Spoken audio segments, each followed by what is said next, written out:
জয় গুৰু শংকৰ সৰ্বগুণাকৰ জাগেৰি নাহি কেও বাম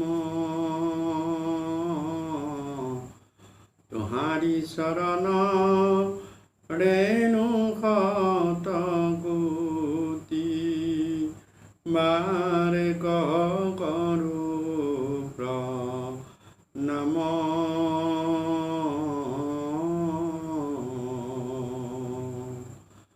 হৰম তোহাৰি চৰণ ৰেণু শত কোটি বাৰে কৰো প্ৰণাম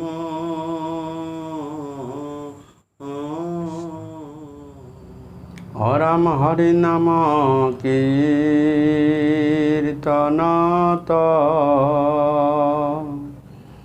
নাহি কাল দেশ পাত্ৰ নিয়ম সংযময়ে কুবিধি কেৱল হৰিৰ নাম কীৰ্তন কৰন্তে সদা সমস্তকে কাৰ্য হোৱে সিদ্ধি হৰম সমস্তকে কাৰ্য হোৱে সিদ্ধি হে সেৱাস্থলী বাপ বান্ধৱ মাতৃ সমস্ত জয় জয়তে মোৰ দুজনা গুৰু দুখানি শ্ৰীচৰণ স্মৰণ কৰি বন্দন কৰি সেৱন কৰি আজি বৈকুণ্ঠৰ কল্পতৰু মহাভাগৱত শাস্ত্ৰভাগীৰ ষষ্ঠ স্কন্ধৰ বিদ্যাসুৰ বধৰ অংশটি অধ্যায়টি আজি আমি পাঠ কৰিবলৈ লৈছোঁ। আমাৰ এইখিনি পাঠ বিশ্লেষণ আলাপ আলোচনাত ক'ৰবাত ভুল ভ্ৰান্তি দোষ অপৰাধ হ'লে সৰ্ব অপৰাধ আপোনাৰ সবে মৰিখন কৰিব। আপোনাৰ খবৰ শ্ৰীচৰণত সেৱাভাগী নিবেদন জনাই আমি আজি বিদ্যাসুৰ বধৰ দশম অংশটিৰ পাঠলৈ আহিছোঁ। কৃষ্ণ অ হৰি ৰাম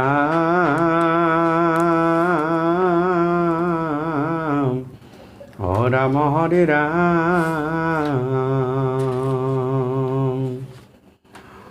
ব্যাসসুত বদতি শুনিও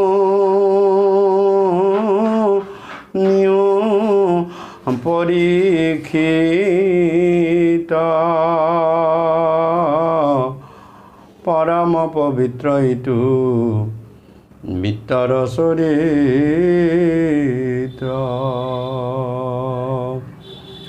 হৰম একচিতে শুনিলে মুকুতি পদ পাই সকলো ভুকুতি মিলে দুৰ্গতি এৰাই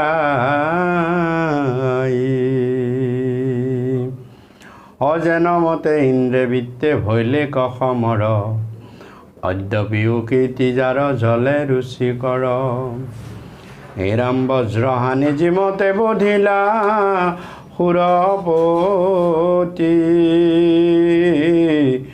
অকহো বিত্তে যেন যেন লভিলা মুকুতি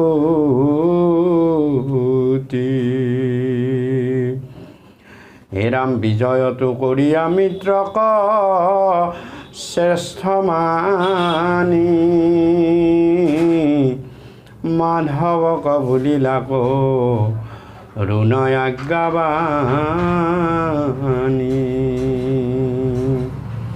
হৰাম সমুখ সংগ্ৰাম কৰি মৰিবাক মনে ইন্দ্ৰক আটোপে ধায় গৈলা মহাৰণে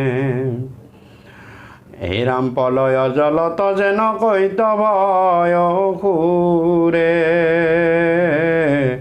হৰাম মাধৱক ধাই গৈলা আতু পতংকাৰে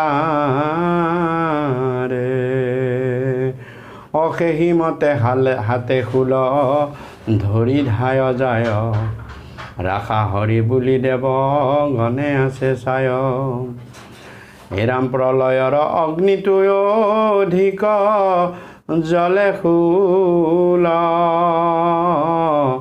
অলহ লহ কৰে তাৰ দেখি অগ্ৰমূল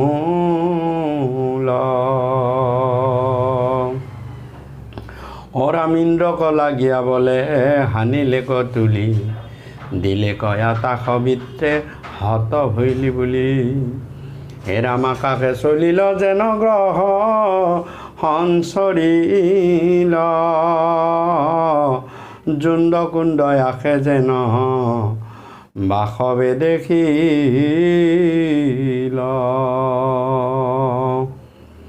অৰাম চাহিবে নপাৰে জ্যোতি আশয় বিয়পি থাকিল নিষ্কম্পে ইন্দ্ৰে কৃষ্ণ কৃষ্ণ জপি হৰি সুপ্ৰসন্নত বুদ্ধিত নগতিল নিজ বজ্ৰ হানি শুল লীলায়ে কাটিল এৰাম শুলগোত চেদি বজ্ৰ বেগে গৈল খেদি বিত্তৰ দক্ষিণ ভোজ পেলাই লন্ত চেদি বাসুকী সদৃশ ভোজ ললিত বলিত অগিৰিষিত কৰি চিন্দি পৰিলা মোহিত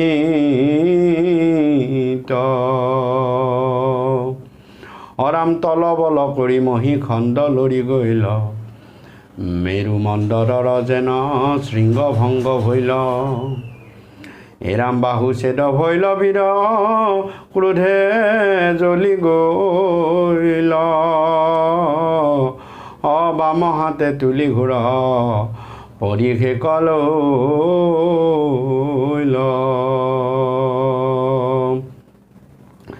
যে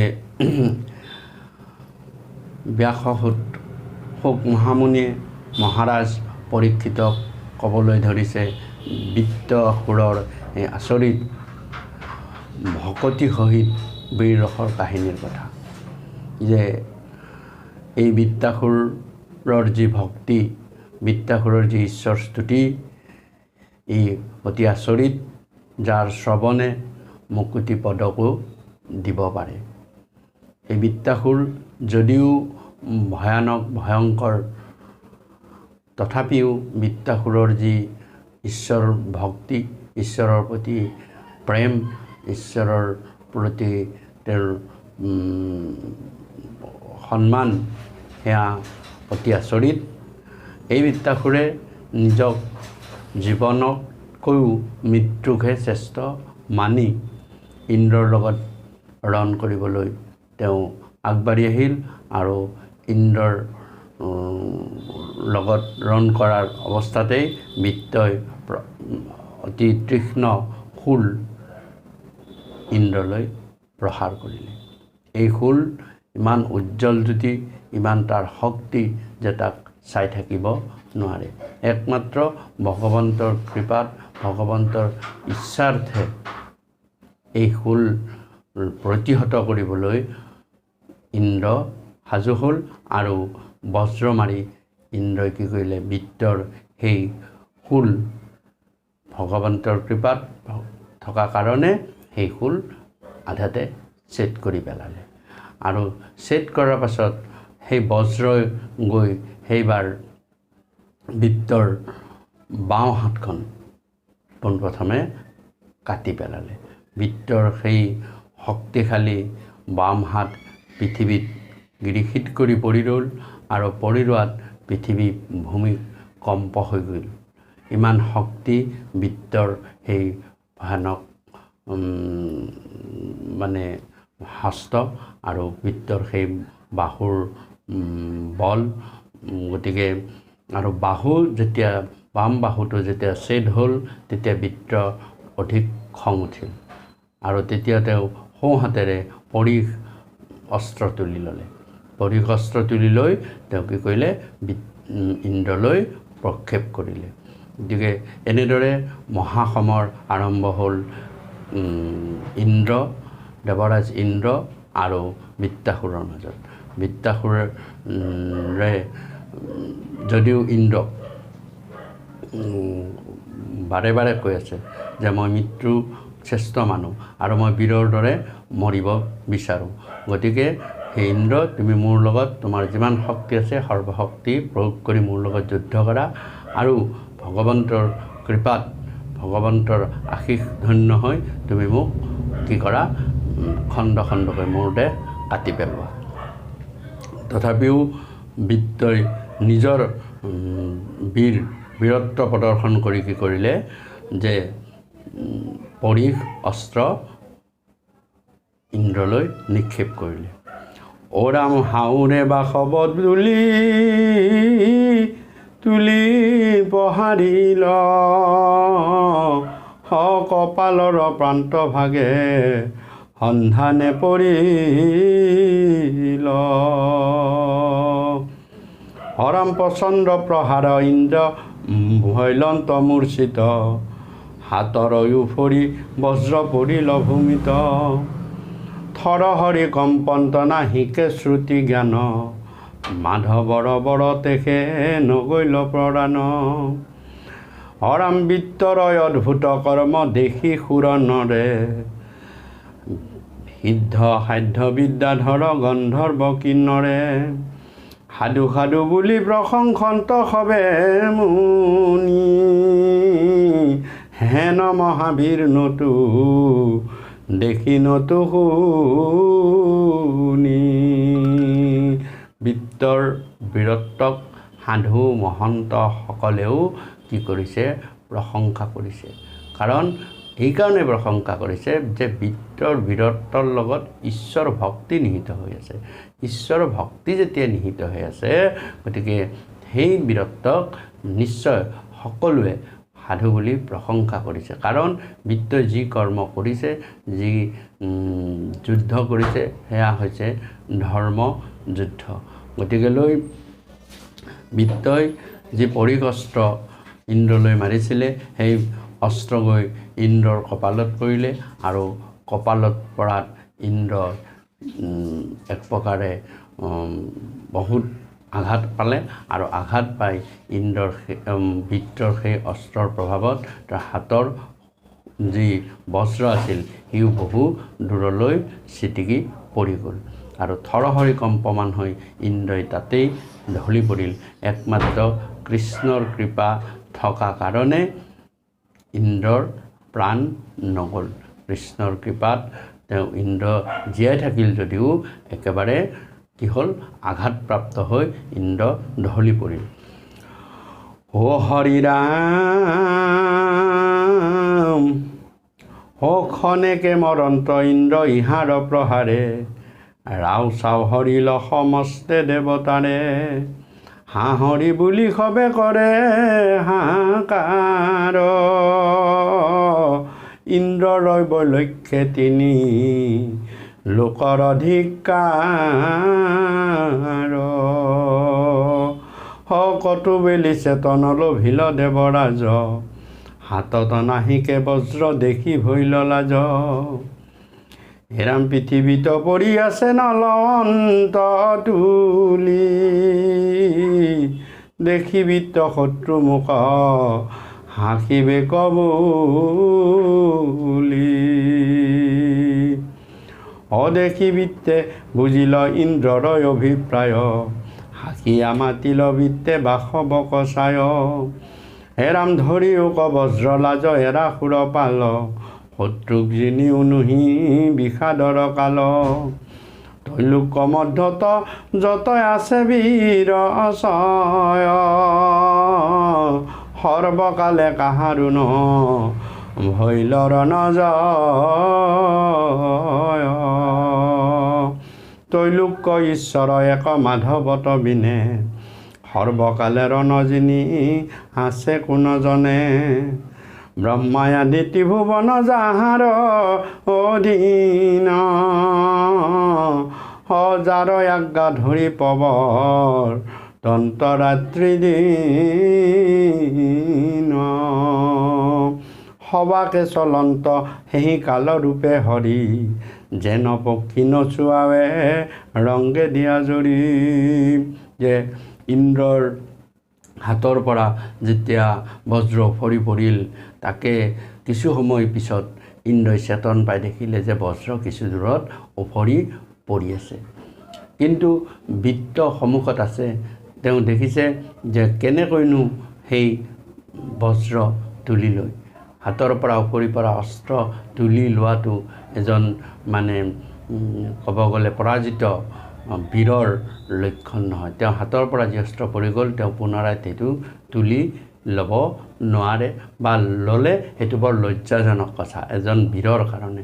গতিকে সেই লজ্জাজনক অৱস্থাত ইন্দ্ৰই যেতিয়া ৰৈ আছে তেতিয়া বৃত্তই ইন্দ্ৰক প্ৰতি বাক্য বচন বুলি কৈছে, সেই যে ইন্দ্ৰ বিপদৰ সময়ত লাজৰ কথা চালে নহ'ব। তুমি হাতত সেই বজ্ৰ পৰি থকা বজ্ৰ তুমি লোৱা, কাৰণ তুমি সেই বজ্ৰ ল'লেহে তুমি এই ৰণত জয় হ'ব পাৰিবা, নহ'লে তুমি কেতিয়াও বজ্ৰ নল'লে তুমি এই ৰণত জয় হ'ব নোৱাৰিবা। আৰু এইটো কথা মনত ৰাখিবা যে কোনোৱে আজিলৈকে কোনো ৰণত পৰাজয় বৰণ নকৰাকৈ থকা নাই। সকলোৱে কোনোবা নহয় কোনোবা এখন ৰণত কাৰোবাৰ পৰাজয় হৈছে আৰু কোনোবা এখন ৰণত জয় হৈছে। গতিকে আজি তোমাৰ যদি জয় চোৱা তেতিয়াহ'লে তুমি হাতত বজ্ৰ তুলি লোৱা আৰু মোলৈ প্ৰহাৰ কৰা। একমাত্ৰ প্ৰভু ভগৱন্তই হে যি কালৰ যি অধিকাৰী, যি সমস্ত ত্ৰিজগতৰ অধিকাৰী, অনন্ত কোটি ব্ৰহ্মাণ্ডৰ অধিকাৰী, এই অনন্ত কোটি ব্ৰহ্মাণ্ডৰ অধিকাৰী প্ৰভু ভগৱন্তইহে সকলো ৰণতে জয় হৈ আছে। তেওঁ সকলোকে জয় কৰিব পৰা শক্তি আছে, তেওঁ সকলোকে জয় কৰিব পৰা ক্ষমতা আছে আৰু বাকী কাৰোৱেই সকলো ক্ষেত্ৰতে জয় হোৱাৰ ক্ষমতা নাই। অ ৰাম এতেকে শেষ হবাৰ কাৰণ দেৱৰী, অহৰিষ বিষাদ দুখ সুখ আদি কৰি, তেহেন্তে সে কৰাৱন্ত জয় পৰাজয়, হেন জানি বিষাদ এদিও হৰি হয়। ৰাম কৃষ্ণে শেষ বাৰো প্ৰাণ তেজ বুদ্ধি বল, মৃত্যু অমৃত্যু আদি কৰি সকল, ৰাম ঈশ্বৰ আজ্ঞা কয়জ্ঞ জনে ন জানয়, জৰ শৰীৰ কময় বুলি আমান। বৃত্তই বহুত গুণাৰ্থ কথা কৈছে, বহুত ভক্তিতত্বৰ কথা কৈছে, বহুত জ্ঞানৰ কথা ইন্দ্ৰক সেই যুদ্ধক্ষেত্ৰত বুজাবলৈ ধৰিছে। কেনেকুৱাকৈ বুজাইছে যে সবাৰো কাৰণ প্ৰভু দেৱহৰি, তেওঁৱেই সুখ দুখৰ জয় পৰাজয় সকলোৰে নিয়ন্ত্ৰা, সকলোৰে কৰ্তা। মাত্ৰ নিমিত্ত কৰিহে তোমাক আৰু মোক ৰাখি এই যুদ্ধ কৰাইছে আৰু যুদ্ধত তেওঁ যিটো বিচাৰে সেইটোৱেই হ'ব। গতিকে সেই ইন্দ্ৰ তুমি যুদ্ধ কৰিছোঁ বুলি নাভাবিবা, ভগৱন্তই তোমাক কৰাইছে আৰু তুমি এফালৰ পৰা কৰি গৈছা। গতিকে তুমি যদি তোমাৰ কথা ভাবা তেতিয়া তোমাৰ লাজ অপমান সন্মান মানৰ কথা আহিব, অভিমানৰ কথা আহিব। সেই অভিমান তুমি বাদ দিয়া, ভগৱন্তই যি ভাগে কৰায় সেই ভাগে তুমি কৰি যোৱা। এইটো কথা মনত ৰাখিবা যে মৃত্যু অমৃত্যু সকলোখিনি প্ৰভু ভগৱন্তৰ হাতত, আৰু যিজন অজ্ঞজনেহে ঈশ্বৰৰ ইচ্ছাৰ কথা বুজি নাপায়, তেওঁ নেমানে, তেওঁ নিজে কৰা বুলি ভাবি লয় আৰু সেইবিলাকেই কি কৰে জড় শৰীৰকো নিজৰ বুলিয়েই ভাবি লয়। ৰাম বিচিত্ৰ চিত্ৰ যেন কাষ্ঠৰ পুতলি, পত্ৰময় মৃগ সাজি যেন কৰে কেলি, সেইমত ঈশ্বৰে কৰান্ত নানা কেলি, নজানিয়া শৰীৰক মানে কৰ্তা বুলি। হেৰাম আয়ু বল সম্পত্তি ঐশ্বৰ্য আছে যত, নুখুজিলে কালে আনি মিলাৱে আগত।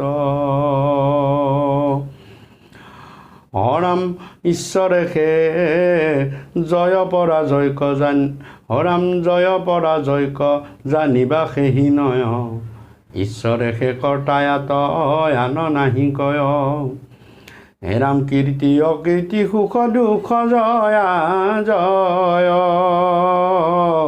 জীৱন মৰণ লভা লাভ যত হয় হে ৰাম হৰাম সমস্ততে একে সম হয় যিটো জানি তাকে সে পুৰুষ বুলি জগতে বখানি দেখা ইন্দে মই কেন আখিবইলো কি ক অভুজগোত চেদিলায় ধিকে উধাবি ক যাৱত শকতি তভু বুজিবাক চাওঁ পৌৰুষ ৰাখিয়া তজু প্ৰাণ লৈ বেজাওঁ যে জয় পৰাজয় আৰু সকলোবিলাক যে চিত্ৰ বিচিত্ৰ আমি পুতলালৈ যেনেকৈ সৰু সৰু ল'ৰা ছোৱালীবিলাকে খেলে যেনেকৈ পাতৰেই মৃগ সাজি ল'ৰা ছোৱালীবিলাকে খেলে প্ৰকৃতাৰ্থত সেয়া যে সঁচা কথা নহয় তেওঁলোকে বুজি নাপায় আৰু সেইটোতে তেওঁলোকৰ মনটো নিবিষ্ট হৈ সঁচাৰ দৰে সেইবিলাকৰ লগত খেল খেলি যেনেকৈ ভাল পায় ঠিক তেনেদৰে আমাকো ভগৱন্তই এই শৰীৰৰূপী দেহটো যিটো সঁচা প্ৰকৃতাৰ্থত নহয় ইয়াত আমি থৈ যাব লাগিব এই শৰীৰৰূপী দেহ তুলি লৈ ভগৱন্তই আমাৰ লগত লীলা খেলা কৰি থাকে সৰু ল'ৰাবিলাকে যেনেদৰে খেলা কৰে গতিকে এই শৰীৰটোক জানিবা এইটো কেতিয়াও নিশ্চয়তা নহয় এইটো ক্ষণভংগুৰ ই লয় ক্ষয় গুচি যাব আৰু ভগৱন্তই এই শৰীৰটো লৈয়ে আমাৰ লগত খেলা কৰে আয়ু বল সম্পত্তি ঐশ্বৰ্য যত যিমান আছে নুখুজিলেও জয় পৰাজয়কে আদি কৰি নুখুজিলেও সেইবিলাক কালৰূপী ভগৱানে আগত আনি মিলায় যে জন্ম মৰণ আয়ুস ভাল বেয়া সুখ দুখ জয় পৰাজয় সকলোবিলাক ভগৱন্তই কালে আনি অৰ্থাৎ সময় আনি তোমাৰ আগত নুখুজিলেও আহি মিলাবই গতিকে কিন্তু এই সকলোবিলাক যে জীৱন মৰণৰ লাভালাভ যত হয় সমস্তৰে একে সম হয় সেইটো জানি তাকে এই সকলোবিলাক কালে আনি তোমাক মিলাব গতিকে এই সকলোতেই তুমি যদি স্থিৰেৰে থাকিব পাৰিলা সুখ দুখ পোৱা হেৰুৱা জয় পৰাজয় সকলোতে যদি তুমি স্থিত হৈ থাকিব পাৰিলা কোনোৱে যদি তোমাক একো ধৰণৰ বেলেগ এটা চিন্তালৈ নিয়াব নোৱাৰিলে তুমি ধীৰ স্থিৰ হৈ থাকিব পাৰিলা জানিবা তেতিয়া তুমি আচলতে পুৰুষ গতিকে সেই ইন্দ্ৰ তুমি মোলৈ চোৱা মোৰ এখন বাহু ছেদ কৰাৰ পিছতো মই মোৰ কৰ্তব্যত অলপো বিচলিত হোৱা নাই মই আনখন বাহুৰে হ'লেও মই তোমালৈ পৰীখ অস্ত্ৰ প্ৰক্ষেপ কৰিছোঁ আৰু পৰীখ অস্ত্ৰ প্ৰক্ষেপ কৰি তোমাৰ লগত সমসাময়িকভাৱে মই যুদ্ধ দি আছোঁ গতিকে এইটো কথা মনত ৰাখিবা যে জয় পৰাজয় যুদ্ধত আছেই কিন্তু তাত ধীৰ স্থিৰ ধৈৰ্য সহকাৰে থাকি সেই ৰণত মানে পৰাজয় বৰণ কৰি পলায়ন নকৰি পৰাজয় বৰণ কৰিলেও সেই ৰণত তোমাৰ কীৰ্তি থাকি যাব গতিকে বীৰত্ব প্ৰদৰ্শন কৰাটোৱে এক প্ৰকাৰৰ জয় অৰাম তোমাৰে সে গুৰু হৈলো কহিলো তত জয় পৰাজয়টো নাহিকে শাস্য হাৰি আজি নয় কতো জিনি আহাৰ হেন জানি সাৱধান হোৱা হৰিহ তোমাৰ আমাৰ যুদ্ধ ভৈল ইটো প্ৰাস প্ৰাণ অৰি আছো দুয়ো নকৰিবা ত্ৰাস বুদ্ধি পাশতি অস্ত্ৰ চতুৰংগ বল দুই হান্তে সমৰ কৰোঁ কৰা কৌতূহল অৰাম বিত্তৰ বচন চয় শুনি দেৱৰাজ হাতে বজ্ৰ তুলি লৈলা দূৰ ভৈলা লাজম। যে বিত্তই ইন্দ্ৰক কৈছে, হে ইন্দ্ৰ, গুৰু এজনে যিদৰে বিপদৰ সময়ত নিজৰ শিষ্যক বিভিন্ন ধৰণৰ তত্ত্ব কথাৰে, বিভিন্ন ধৰণৰ মন্ত্ৰণাৰে, বিভিন্ন ধৰণৰ যুক্তিৰে তেওঁক প্ৰকৃত কৰ্ম কৰিবলৈ উৎসাহিত কৰে, ঠিক তেনেদৰে ময়ো আজি তোমাক সেই ধৰণেৰে তোমাক মই উৎসাহিত কৰিছোঁ। অৰ্থাৎ তুমি নাভাবিবা যে এই যুদ্ধত জয় পৰাজয় হ'লে তোমাৰ জয় হ'লে তুমি সকলো দিনেই জয় হৈ থাকিব পাৰিবা, আৰু পৰাজয় হ'লেও যে আজি তোমাৰ পৰাজয় হ'ল পিছত তুমি জয় হ'ব নোৱাৰিবা। কিছুমান এনেকুৱাও কথা আছে যে হাৰিয়া জিনয় কতো জিনিয়া হাৰয়, যে কিছুমানে দেখাত বাস্তৱিকতাত তেওঁ হাৰিলে, কিন্তু নহয়, প্ৰকৃতাৰ্থত চাবলৈ গ'লে তেওঁ জিকিলে। অৰ্থাৎ তেওঁক কোনেও তেওঁ বাস্তৱিক ক্ষেত্ৰত যদিও হাৰিলে, কিন্তু তেওঁ প্ৰকৃতাৰ্থত এনেদৰে জিকিব পাৰে যে কোনোবা এজনে যদি ৰণলৈ আহ্বান দিয়ে, যুক্তিযুক্ততাৰে তেওঁ ৰণৰ প্ৰতি আহ্বান দিয়ে, কিন্তু সেই ৰণ কৰিলে বা বাকযুদ্ধ বা যুদ্ধ কৰিলে কাৰোবাৰ নহয় কাৰোবাৰ ক্ষতি হ'ব। গতিকে কাৰোৱেই ক্ষতি নহওক বুলি এজনে যদি সেই যুদ্ধৰ ক্ষেত্ৰৰ পৰা গুচি আহে, তেতিয়াহ'লে আনজনে ভাবিলে যে তেওঁ মোৰ লগত যুদ্ধত তিষ্ঠিব নোৱাৰিব বুলি ভাবিয়েই তেওঁ তাৰ পৰা গুচি গ'ল, তেওঁ হাৰিলে আৰু মই জিকিলোঁ। এই কথা ভবাটোত কি হ'ল, প্ৰকৃতাৰ্থত দেখা গ'ল যে যিজনে ভাবিলে যে তেওঁ হাৰিলে মই জিকিলোঁ, প্ৰকৃতাৰ্থত তেওঁ হাৰিলে, কাৰণ ক্ষতিটো দুই পক্ষৰে হ'ব।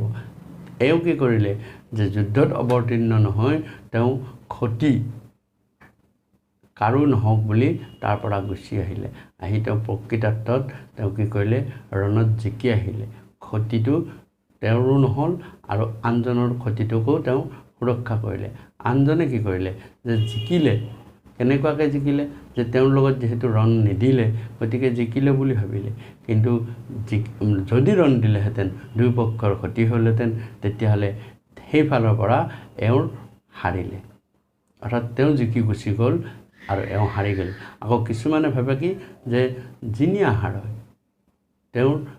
তেওঁক জিনিলে, কেনেকৈ জিনিলে, যে তেওঁৰ বুদ্ধিমত্তাৰ জৰিয়তে, তেওঁৰ জ্ঞানৰ জৰিয়তে যুদ্ধ যিহেতু ক্ষতিৰ বস্তু, দুয়োপক্ষৰ ক্ষতিৰ বস্তু, গতিকে এই যুদ্ধত অৱতীৰ্ণ নোহোৱাটো তেওঁ ভাবিলে যে মই বাস্তৱিকতে জিকি গ'লোঁ আৰু এওঁ হাৰি গ'ল।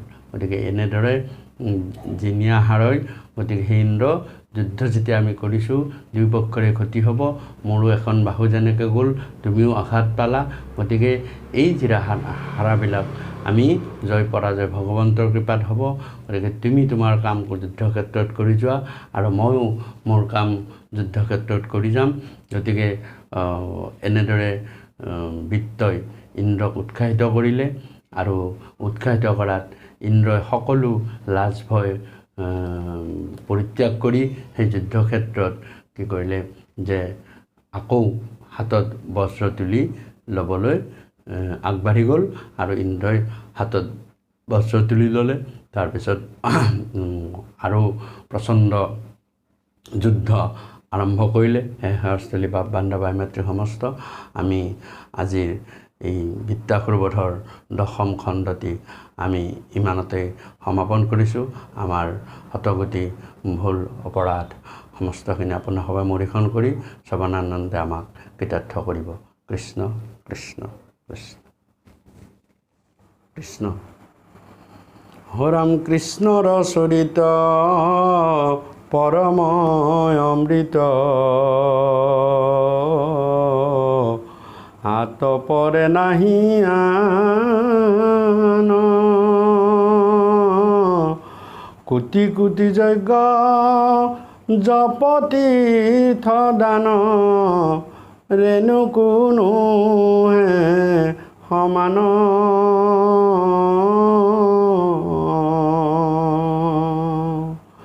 কৃষ্ণ গুণ নাম ধৰ্ম অনুপম আকসাৰ কৰি ধৰা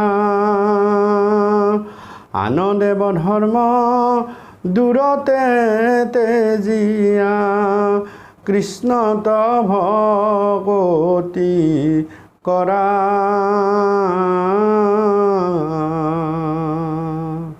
ওহি তত্ত্ব জানি চিন্তা চক্ৰ পানী অনাদৰিয়ান কাম কৃষ্ণৰ কিংকৰে ৰচিলা শংকৰে ডাকি বোলা ৰাম ৰাম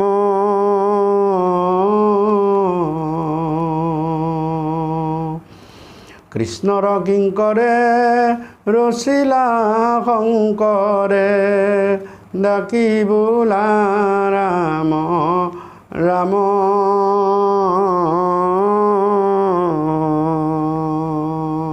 ৰাম ৰাম ৰাম ৰাম হৰণ শ্ৰীমন্ত শংকৰ হৰি ভকতৰ জানা যে নকল্পতৰু তাহান্ত বিনাই নাহি নাহি নাহি আমাৰ পৰম গুৰু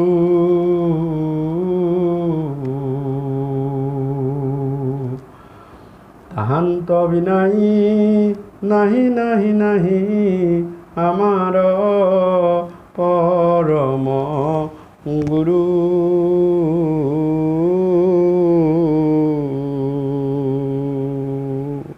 কৃষ্ণ কৃষ্ণ কৃষ্ণ